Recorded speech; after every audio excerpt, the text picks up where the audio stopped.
మీ అన్నం టేస్ట్ చేయాలా లేదా? ఏమంటారా?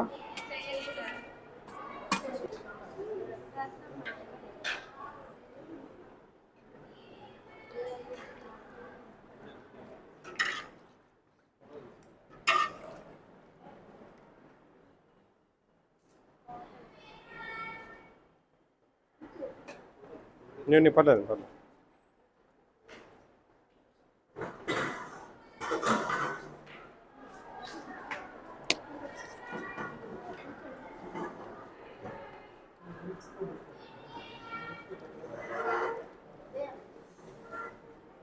మా వంట వాళ్ళు ఉన్నారా? ఏమంత రుచికరంగా లేదు. మసాలాలు ఏమేయరా? మసాలా పొడి ఏమేయరా? ఏం లేదే. ఇది వార్డెనే మెయింటైన్ చేస్తున్నారా? Purchasing committee. ఎగ్స్ లేవా ఇక్కడ? ఏమి ఏఎస్డబ్ల్యూ ఎగ్స్ స్టాక్ తెచ్చి పెట్టుకోరా? ఏం లేవండి ఇక్కడ. డైలీ ఇస్తున్నారా ఎగ్స్? పిల్లల్ని అడిగేది కదా, పెద్ద చాటభారతం ఉంది మీ మీద. ఏమేమి పని లేక రాలేదమ్మా నేను యాడ్ నుంచో. అదే పని ఈ హాస్టల్ గురించి వచ్చినా. పెద్ద చాటభారతం చదవాలా ఇప్పుడు? అంతా ఇంత లేదు. ఎగ్స్ లేవమ్మా. ఏమమ్మా ఒకరోజు ముందు తెచ్చుకోరా ఎవరైనా? ఏ రోజు ఆ రోజు అంటే మేము ఎట్లా? How can believe you? Chicken ఎంత ఇస్తున్నారు? ఎన్నిసార్లు ఇస్తున్నారు? లేదండి, 1 టైం ఇస్తున్నారు మీరు చికెన్. ఎన్ని గ్రాములు ఇస్తున్నారు? 150 అంతేనా ఇవ్వాల్సింది? 150 కంటే ఎక్కువ అండి, మీరు రిజైన్ చేస్తారా? 150 కంటే ఎక్కువ ఇవ్వాలని నేను నిరూపిస్తే మీరు రిజైన్ చేస్తారా? మరి నాకు చెప్తారా? ఎంత ఇవ్వాలని చెప్పాలి కదా మీరు. ఎంత ఇవ్వాలా? ఎన్ని గ్రామ్స్ ఇవ్వాలి మీరు చెప్పాలా? చెప్పండి, ఎన్ని గ్రామ్స్ ఇవ్వాలా? మీరు 2 టైమ్స్ వీక్లీ ఇస్తారు కదా, 1 టైం ఎంత ఇవ్వాలా చికెన్ వాళ్ళకి?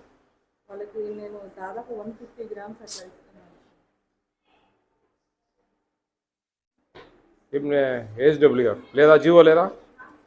ఎన్ని గ్రాములు ఉందండి? మీరు ఏమి అసలు రూల్స్ ఫాలో కావడం లేదు. జియోలు ఎందుకు వస్తా ఉన్నాయో మాకు అర్థం కావడం లేదు. ఎక్కడుంది మీ జియో? ఇవ్వండి. 2023 ఫిబ్రవరిలో వచ్చింది జియో. చూపించండి. మీ దగ్గర నుండి జియో అయినా చూద్దాం. నా దగ్గర నుండి జియో నేను చూపిస్తాను.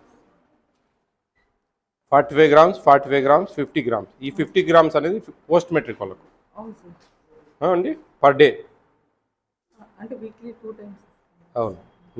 వెయిట్ బాబు చెప్పండి. పోస్ట్ మెట్రిక్ వచ్చేసి దాదాపు 175 గ్రామ్స్ ఇవ్వాలండి. మరి ఏం లెక్కచారం చెప్తున్నారు? 150 అంటే 200 అంటే తెలుసు మీకు, తెలిసి మీరు నాకు కరెక్ట్గా చెప్పుకుంటే ఎట్లా? 175 గ్రామ్స్ అంటే ఎంత తెలుసా మీకు? ఒక స్టూడెంట్కు ఒక 6 మందికి దాదాపు 1 కిలో ఇస్తున్నారండి. ఆ విధంగా అమ్మా జయప్రద గారు, మీ మీద చాలా కంప్లైంట్ ఉందమ్మా, చాలా కంప్లైంట్ ఉంది మీ మీద.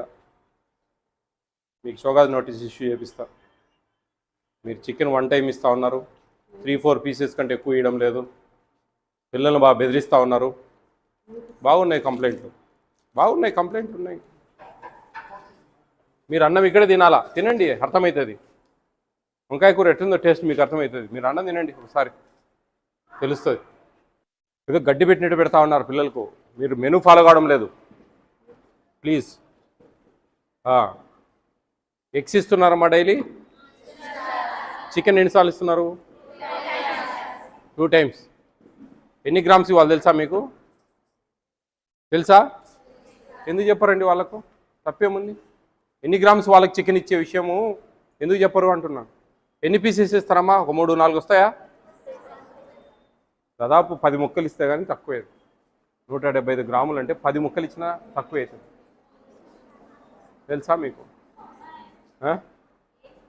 లేదండి, మీరు బాగా కన్జ్యూమ్ చేస్తున్నారు. మీ మీద హాస్టల్ పిల్లలు అందరూ కలిసి చాలామంది నాకు కంప్లైంట్ ఇచ్చారు.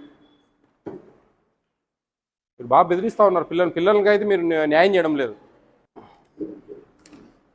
గౌరవనీయులైన శ్రీ చిత్తా విజయప్రతాప్ రెడ్డి గారికి AP state food commission chairman దివ్య సముఖమునకు గుంటూరు సిటీ కలెక్టర్ ఆఫీసునకు ఎదురుగా సామాజిక పరివర్తన భవనం జేడి శీలం బ్లాక్ విద్యార్థులు వ్రాసుకుంటున్న మనవి. ఘనమైన అయ్యా, మా హాస్టల్ నందు మెనూ ఫాలో అవ్వటం లేదు. అన్నం సరిగా ఉడకదు. ఒక్కొక్క పర్యాయము అన్నం ఉప్మాలాగా ఉంటుంది. ఇదేమని ప్రశ్నించినా బండబూతులు తిడుతున్నారు. బ్రేక్ఫాస్ట్ అసలు బాగుండదు. అన్నం సరిగా ఉండదు, అది కూడా సరిపోదు. ఉదయం అల్పాహారంగా పిల్లలు బయట తింటున్నాము. భోజనం చాలకపోవడం వలన పలు పర్యాయాలు పస్తూ ఉంటున్నాము. హాస్టల్ పిల్లలమైన మా చేత బియ్యం మోపిస్తున్నారు, కూరగాయలు తరిగిస్తున్నారు, పూరీ పిండి మా చేత పిసికిస్తున్నారు, పూరీలు మా చేత చేయిస్తున్నారు. మీరు చేసుకోకపోతే మీకు ఎవరు చేసి పెడతారు అని ఈసడించుకుంటున్నారు. వారంలో ఒకసారి చికెన్ వేస్తున్నారు. సరిగా ఒక ముక్క కూడా రాదు. ఎక్కువ మందికి బట్టి చారు మాత్రమే వేస్తారు. ఇదేమని ప్రశ్నిస్తే మీ మొహానికి ఇది చాలు, మీ కొంపల దగ్గర దీనికంటే కూడా గతి లేక కదా ఇక్కడ వచ్చింది అని నీచంగా వార్డెన్ మాట్లాడుతుంది. ఇక్కడ జరుగుతున్న దోపిడీ. కొందరు గుర్తు తెలియని వ్యక్తులు బియ్యం బస్తాలను అనధికారికంగా మోసుకు వెళ్తున్నారు. మా హెల్త్ సరిగా లేనప్పుడు హాస్టల్లోనే కాలేజీలోనే వెళ్లకుండా ఉన్న సమయంలో విద్యార్థులమైన మేము కల్లారా చూశాము. హాస్టల్ వార్డెన్ పిల్లలకు తీసుకువచ్చిన కూరగాయలు సగం ఇంటికి తీసుకొని వెళ్తుంది. అలాగే చికెన్ కూడా పిల్లలకు తెచ్చిన చికెన్ నుండి తనకు కావాల్సినంత తీసుకొని వెళ్తుంది. మెనూ గురించి ప్రస్తావిస్తే వార్డెన్ మేడం నోటితో చెప్పడానికి వీలు కాని బండబూతులు తిడుతుంది. హాస్టల్ మానేసి వేరే హాస్టల్కి వెళ్తాము అనుకుంటే ఆ వేరే హాస్టల్ కూడా చేరనీయకుండా వేరే హాస్టల్ వార్డెన్తో మాట్లాడి అక్కడ కూడా చేరనీయడం లేదు. వార్డెన్ జయప్రద పక్కా ఫ్రాడ్, రౌడీ రాండ్లా బిహేవ్ చేస్తుంది. తన దోపిడీని అన్యాయాన్ని ప్రశ్నించితే మీకు దిక్కున్న చోట చెప్పుకోండి, మమ్మల్ని ఎవరూ పీకలేరు, మాకు బలంగా డీడీ సపోర్ట్ ఉంది, నేను భారీగా ఆమెకు ముడుపులు చెల్లిస్తూ ఉన్నాను, మీరు మమ్మల్ని ఏమీ చేయలేరు అంటుంది. వంటవారు వంట పని అయినాక అల్పాహార భోజనం విద్యార్థులమైన మేము తినకముందే వంట వాళ్ళు స్టీల్ క్యాన్ల నిండా తమకు కావలసినంత అన్నం, కూరలు, ఇతరత్ర ఆహార పదార్థాలు ఇష్టానురాజ్యంగా తీసుకొని వెళ్తున్నారు. అందువలన అల్పాహారంలో లంచ్ విషయంలో వారి దోపిడీకి దౌర్జన్యాలను భరిస్తూ ఆకలితో అలమటిస్తున్నాము. కోడిగుడ్ల విషయంలోనూ, పాల విషయంలోనూ, చికెన్, ఇలా ప్రతి విషయంలోనూ మమ్మలను దారుణంగా మోసం చేస్తున్నారు. వార్డెన్ జయప్రద పక్కా ఫ్రాడ్గా ఒక రౌడీలాగా మమ్మల్ని దునుముతోంది. ఆమె అవినీతి వలన మా బాధలు మీకు ఫిర్యాదు మూర్ఖంగా తెలియజేస్తున్నాము. కావున తమరు మా యందు దయ ఉంచి జరుగుతున్న అన్యాయాన్ని, దోపిడీని అరికట్టి సదరు వార్డెన్ జయప్రద మీద డీడీ గారికి వంట మీద చర్యలు తీసుకోవాలని, మాకు న్యాయం చేయాలని కోరుకుంటూ కోకతప్త హృదయంతో. అదేండి నేనేమంటా ఉన్నానంటే, అంతో ఇంతో నిజం లేనిది అలాంటి మాటలు ఏం జరగవు. మీరు బాగా గమనించండి. కావచ్చు కొన్ని బయట కొన్ని యూనియన్స్ వాళ్ళు వీళ్ళు ఈ లెటర్ పిల్లలు పెట్టిన అనే దానికి నమ్మక గ్యారంటీ లేదు. కానీ బయట వాళ్ళు పెట్టినా కానీ ఏదో సంథింగ్ గోయింగ్ ఆన్ ఫిషీ. దానికి ఉదాహరణే చికెన్ ఎంత ఇచ్చేది వాళ్ళకే తెలియదు. ఎన్ని గ్రాములు పెట్టాలో మీకు కరెక్ట్గా మీరు నాకు చెప్పలేకపోయారు. ఆడ వంట చూస్తేనేమో చాలా దారుణంగా ఉంది. గుడ్లు మామూలుగా ఇంతవరకు దాదాపు నేను ఒక 600-700 హాస్టల్ తిరిగాను. ఇప్పుడు ఏ హాస్టల్లో కూడా గుడ్లు స్టాక్ లేని హాస్టల్ మొదటి హాస్టల్ ఇదే.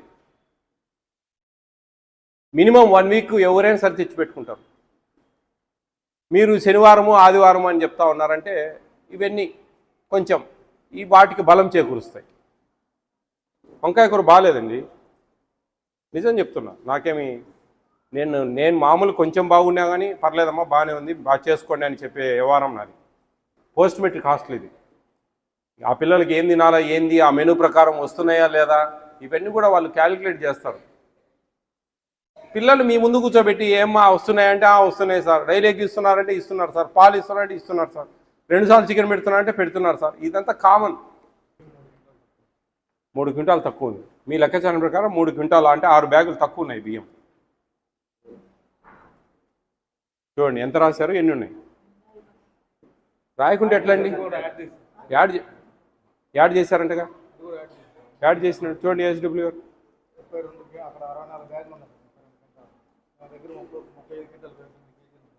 చూడండి అమ్మా.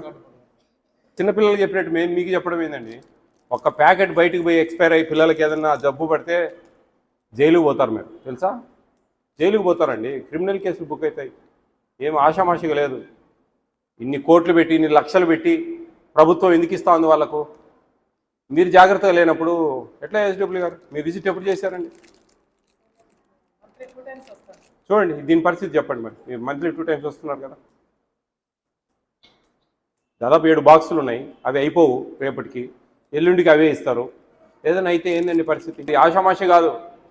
ఎవరు లేరులే, ఎవరేం పీక్కోలేరులే ఆ లెటర్లో రాసినట్టుగా కాదు. ఫుడ్ కమిషన్ ఏదో ఒకటి ఉంది, గుర్తుపెట్టుకోండి. ఇక్కడ మీ లెవెల్లో మీకు గుంటూరు డీడీ లెవెల్, ఏఎస్డబ్ల్యూలు, మీకు జేసీలు ఉన్నట్లు వాళ్ళకు పైన ఉన్నాం మేము. ఫుడ్ కమిషన్ అనేది ఇస్ ఏ కమిషన్. ఇది వాళ్ళ హక్కులు కాపాడడానికి ఉన్నాం మేము. ఏది కానీ ఎక్స్పైర్ డేట్ కానీ స్టాక్ వేరియేషన్స్ కానీ మెనూ ప్రకారం రాకున్నా కానీ మీ బాధలు ఏమంటే మీ ఆఫీసులో చెప్పుకోండి. మాకు అనవసరం. ఆడ జీవో ఉంది, ఆడ మెనూ ఉంది, దాని ప్రకారం ఇవ్వాల్సిందే.